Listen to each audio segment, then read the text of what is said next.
Welcome to the Tech Egg. Don't get scrambled. Enjoy the video. You start by confirming the essentials. Connect to Wi-Fi or enable mobile data and make sure your battery is adequate, since updates can pause on low power. Once done, sign into the Google account that owns the app so permissions match. Now open the Play Store and tap your profile icon in the top right. This is where update controls live. Doing this first avoids permission or network interruptions later and puts you directly into the app management area. Next, go into Manage Apps and Device and select available updates to see which apps need attention. You should review the list and prioritize apps you use often or that include security patches. This reduces risk. Tap Update beside individual apps or choose Update All to queue them.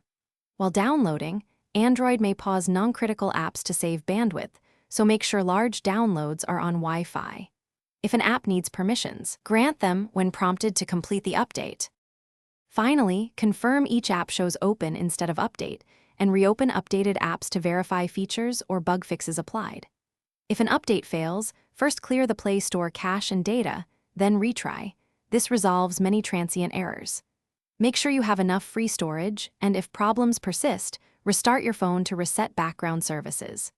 If an app still won't update, uninstall then reinstall it to force a fresh install. This usually fixes corrupted packages. Thanks for watching. Consider subscribing if I helped unscramble your problems.